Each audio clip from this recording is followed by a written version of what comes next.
Hello दोस्तों, आपका स्वागत है मेरे YouTube channel study hub a medium of quality education. आज हम लोग बात करने वाले हैं इलेक्ट्रिक हीटिंग की। आप लोगों को पहला वीडियो कैसा लगा इसके बारे में आप लोग कमेंट में बता सकते हैं। ये इस चैनल का दूसरा वीडियो है। आज हम लोग देखने वाले हैं इलेक्ट्रिक हीटिंग। इलेक्ट्रिक हीटिंग में हम लोग देखेंगे इलेक्ट्रिक हीटिंग क्यों ज़रूरी है, इसकी क्लासिफिकेशन क्या है और इसके एडवांटेज क्या हैं, और जो है किसी भी चीज़ को हीट करने के मोड या मेथड आप कह सकते हैं, ये कितने टाइप के होते हैं। ठीक है, आइए शुरू करते हैं। सबसे पहले इलेक्ट्रिक हीटिंग हमें क्यों चाहिए। जैसा कि हम लोग जानते हैं डोमेस्टिक पर्पज़ में भी हम लोग को हीटिंग का बहुत ज़्यादा जो है यूज़ करना होता है, जैसे खाना बनाने के लिए या कुछ भी करने के लिए। ठीक है, तो वहाँ पे जो है हम लोग को हीटिंग की बहुत ज़रूरत होती है। इसी तरह हम लोग अगर इंडस्ट्री में जाएँ तो इंडस्ट्रियल में किसी भी मेटल को किसी शेप देने के लिए, किसी ख़ास शेप देने के लिए, या फिर प्लास्टिक को है हार्ड करने के लिए, शेप देने के लिए हम लोग को हीटिंग की बहुत ज़रूरत होती है। इसे टेम्परिंग कह सकते हैं, हार्डनिंग कह सकते हैं, ड्राइंग कह सकते हैं। इसी तरह हमको वेल्डिंग में भी ये ज़रूरत होती है हीटिंग की, क्योंकि तभी मेटल गल के जो है एक दूसरे के ऊपर जुड़ता है। ठीक है, तो ये हो गई इलेक्ट्रिक हीटिंग हमें क्यों चाहिए। ठीक है, अब देखते हैं मोड ऑफ हीट ट्रांसफ़र, यानी हीट जो ट्रांसफ़र होती है उसके मोड कितने हैं। ठीक है, तो आप देखिए पहला मोड है कंडक्शन, दूसरा है कन्वेक्शन, तीसरा है रेडिएशन। ठीक है, तीन मोड हैं इसके। बेसिकली अगर हम लोग जो है हीट ट्रांसफ़र की बात करें तो ये हीट का ट्रांसफ़र जो होता है, हीट किसी भी जो है एक जो है ऑब्जेक्ट जो होता है, जो मतलब अगर हाइयर टेम्परेचर का है तो वो दूसरे अपने मॉलिक्यूल्स में या दूसरे सब्सटेंस में जो है हीट का ट्रांसफ़र कर देती है, जो उससे जो है लोअर टेम्परेचर का हो। यानी हीट का नेचुरली जो होता है ट्रांसफ़र, वो होता है वार्मर टू कोल्डर, यानी ठंडे से गर्म की तरफ। ठीक है, आइए इसमें एक एक करके एक मेथड को समझते हैं। सबसे पहला है कंडक्शन।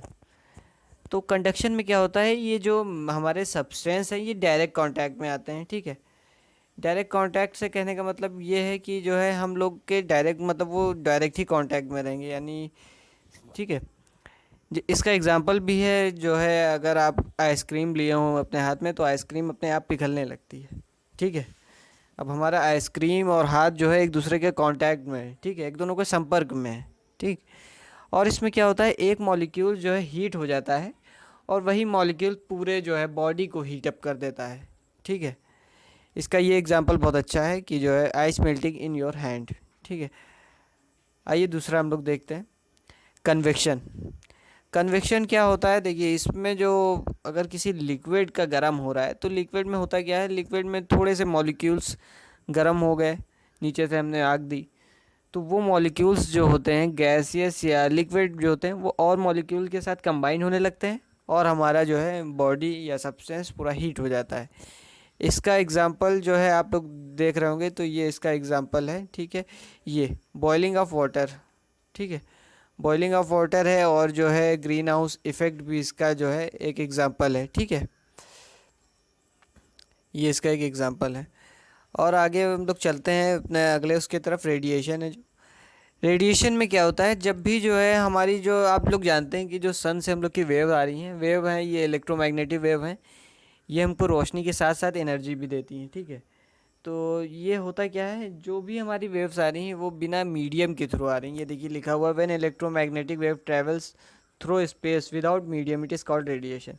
यानी रेडिएशन में आपको कोई भी मीडियम का ज़रूरत नहीं है, वो किसी ना एयर को एज अ ले लेंगी, या एयर नहीं है तब भी मतलब यहाँ इन्वायरमेंट में एयर है तो यहाँ एयर को ले लिया, वरना ऐसे भी जो है किसी भी तरह से जो है वो आ जाती हैं। ठीक है, इसका एग्जांपल जो है आपका ये सन है। ठीक है, अब हम लोग देखेंगे क्लासिफिकेशन। अब हम लोग देखने वाले हैं क्लासिफिकेशन, किस कितने मेथड हैं इलेक्ट्रिक हीटिंग करने के। ठीक है, अगर हम लोग देखें तो हम लोग जो नॉर्मल सप्लाई यूज़ करते हैं उसे हम लोग पावर फ्रीक्वेंसी कहते हैं। ठीक है, पावर फ्रीक्वेंसी यानी जितनी हम लोग को पावर मिले इसकी पावर। और एक होता है हाई फ्रीक्वेंसी। तो इसको क्लासिफाई हम लोग ने किया है दो तरह से, मेनली जो है मेजर डिवाइड जो है ये, एक है पावर फ्रीक्वेंसी हीटिंग, दूसरा है हाई फ्रीक्वेंसी हीटिंग। ठीक है, अब आइए आगे देखते हैं।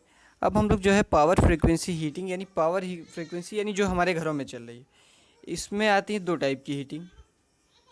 एक हो गई आपकी रेजिस्टेंस हीटिंग, दूसरी हो गई आर्क हीटिंग। ठीक है, अब हम लोग आगे जो है रेजिस्टेंस हीटिंग को फिर क्लासिफाई करते हैं, तो ये 3 तरह में आ जाती है। एक तो direct resistance heating, indirect resistance heating, और एक आती है रेडिएंट या इंफ्रारेड हीटिंग। ठीक है, ये जो है 3 तरह की हो गई। और इसी तरह अगर हम लोग आर्क हीटिंग देखें तो आर्क हीटिंग में भी क्या है, ये direct arc heating, indirect arc heating.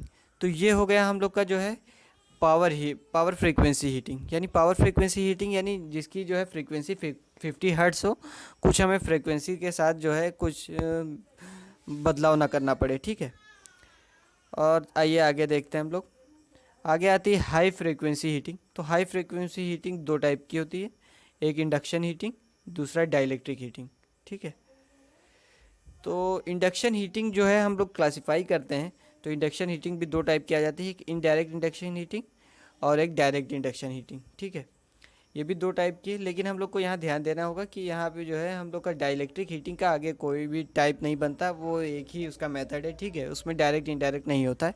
ठीक है, तो ये था इसके टाइप्स कि कितने टाइप मेथड हैं इलेक्ट्रिक हीटिंग को करने के। ठीक है, और जो है आगे देखते हैं इसके एडवांटेज क्या है, इलेक्ट्रिक ही हीटिंग क्यों और हीटिंग क्यों नहीं।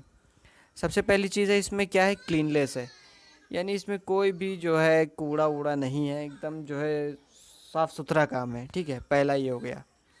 दूसरा क्या है, एब्सेंस ऑफ फ्लू गैसेज। अब देखिए अगर हम किसी भी कोल को या पेट्रोल को जला रहे हैं तो उसमें से फ्लू गैसेज निकल रही बहुत ही ज़्यादा, और उनका वेस्ट भी निकलता है। ठीक है, तो इससे इसमें जो है वेस्ट नहीं निकलता है, क्लीनलेस हो गई। और क्या होता है, जब हम कोल को या पेट्रोल को जलाते हैं तो उनमें से कई फ्लू गैसेस निकलती हैं, तो इसमें क्या होता है, ऐसी फ्लू गैसेस नहीं होती हैं, इसी वजह से लिखा हुआ है एब्सेंस ऑफ फ्लू गैसेस। और क्या है, इसे ईज़िली कंट्रोल हम लोग कर सकते हैं, ईजी कंट्रोल है। और इसमें क्या है, इसमें नॉइज़ नहीं है, किसी भी तरह की आवाज़ आपको नहीं इसमें मिलती है। ठीक है, स्मूथ एकदम काम है। क्विक स्टार्टिंग, यानी स्टार्टिंग के लिए नहीं है, जैसे अगर हम कोल को जला रहे हैं तो हमें स्टार्टिंग के लिए टाइम लगेगा कि पूरा हम लोग जो है जलाने का इंतज़ाम करें। तो इसमें क्या है, नॉर्मल जो है स्विच ऑपरेट किया, ये स्टार्ट हो जाएगी। और इसकी फर्नेसेस भी चीप आती हैं, यानी इसकी फर्नेस जो बनेंगी वो चीप होंगी। और क्या है, इसका हाई एफिशिएंसी ऑफ यूटिलाइजेशन है, इसका यूटिलाइजेशन जो है हमारा एनर्जी का काफ़ी ज़्यादा हो जाता है। ठीक है, और देखिए ये हमारे लिए इकोनॉमिकल बहुत है, ये हम लोग का मेजर पॉइंट है, इकोनॉमिकल। इकोनॉमिक कितने एस्पेक्ट से, एक तो इसकी फ्यूल कॉस्ट लो है। ठीक है, फ्यूल कॉस्ट लो है, इंस्टॉलेशन कॉस्ट भी लो है, और क्या है, मेंटेनेंस कॉस्ट लगभग ना के बराबर है। ठीक है, और इसका एक एडवांटेज ये है यूनिफॉर्म हीटिंग, यानी किसी भी सब्सटेंट को ये है यूनिफॉर्मली हीट करेगा, ये नहीं कि एक जगह कम हीट है एक जगह ज़्यादा हीट है, ये इसका जो है मेजर एडवांटेज है।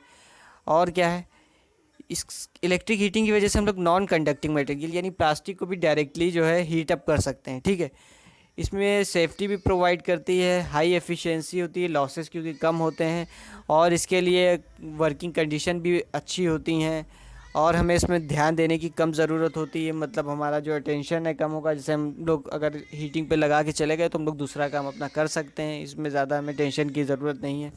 ऑटोमेटिक प्रोटेक्शन है, इसमें देखिए सेंसर लगा होता है किसी भी फर्नेस में। तो फर्नेस क्या होता है, वो एक ख़ास टेम्परेचर के बाद जो है ये अपनी सप्लाई को कट ऑफ कर देता है, जिससे हम लोग क्या होता है ऑटोमेटिक प्रोटेक्शन मिलता है। देखिए इसमें जैसे अगर ये हमारी फर्नेस है कोई भी, ठीक है, ये फर्नेस है, यहाँ पे हम लोग का सेंसर फिट होता है। ठीक है, जो सेंसर यहाँ की टेम्परेचर को जो है मेज़र करता रहता है, अगर टेम्परेचर जो है परमिसिबल वैल्यू से अपनी ज़्यादा होता है तो यहाँ पे जो है सेंसर और ये सब रिले का कॉम्बाइन होता है, जो यहाँ से हम लोग की सप्लाई होती है इसको ये कट कर देता है। ठीक है, तो इससे क्या होता है, हम लोग जो है ये हम लोग का ऑपरेशन सेफ़ रहता है। ठीक है, तो आज के लिए इतना ही था।